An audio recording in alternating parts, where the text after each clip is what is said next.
And International Men's Day is going to be celebrated at a special event at the Henry Bloom Noble Library tonight. The tickets are free. To tell us more, we're joined by Stacey Astill. And I wonder how you go about putting together an event like this, Stacey, when you're so used to doing the women's side of things.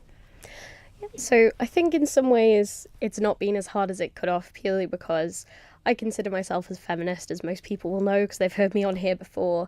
But as far as I'm concerned, and most people are concerned, feminism is for everybody. So that's for men and for women.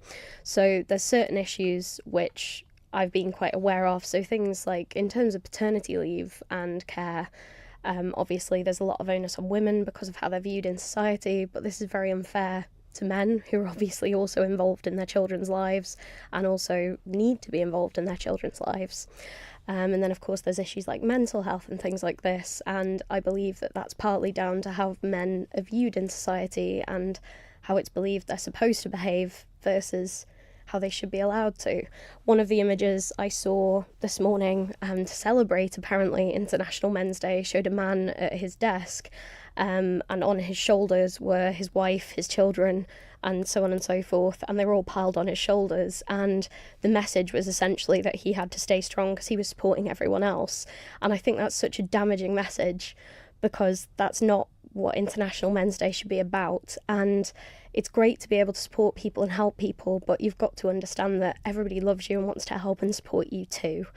So it has been difficult in a way to try and find all the best speakers to come and talk about various issues, and I've tried to speak to my male friends and ask people to find out more information as well. But there's also been some things that I have been aware of because they're things that I believe feminism is working towards as well.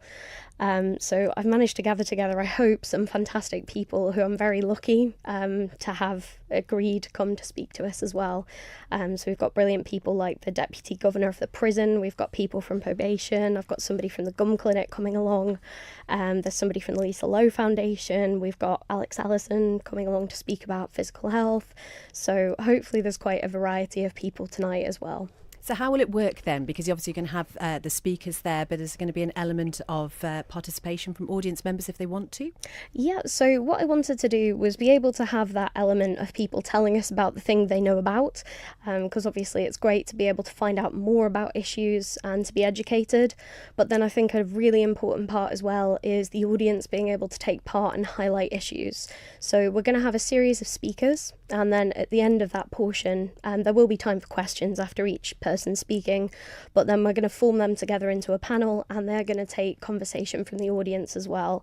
So hopefully we'll be able to have a really good discussion on things surrounding and highlighting issues affecting men, but also positive role models as well.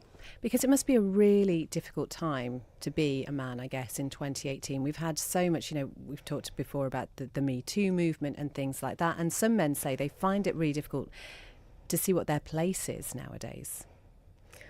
I think that's interesting. I think part of it is depending on who you know and how you've behaved before. A lot of people I speak to don't have as many concerns as others that I see online. I think it's interesting, and I wonder how much it is the people you associate with in life, the people you know, or what's seen online. I can definitely see why some men may have concerns, but I also think that if you're behaving in a certain way, you shouldn't have those concerns. But then it's also important to consider both sides of it. So the lady that's coming to talk about consent tonight wants to focus on the fact that men also have to give consent.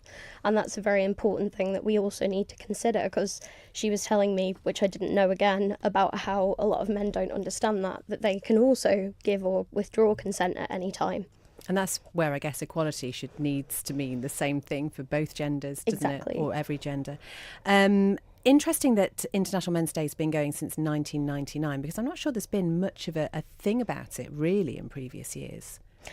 I think it just depends again on where you are. There has apparently been celebrations across the UK. I haven't seen any on the island, but I don't want to say that means there hasn't been any, because obviously I'm not their target demographic, so I may not have been aware of that. It's been celebrated quite extensively in Trinidad and Tobago because the person that's obviously been championing that is from there. And then apparently in Malta, they've been celebrating continuously, well, not continuously, but every year since 1994 as well. So there seems to be various places around the world where it's more popular. And I think it's just such an important message about championing men's contribution, but also talking about the issues that affect and impact them, because there's so many unique ones that do. Oh, well done for organising this tonight.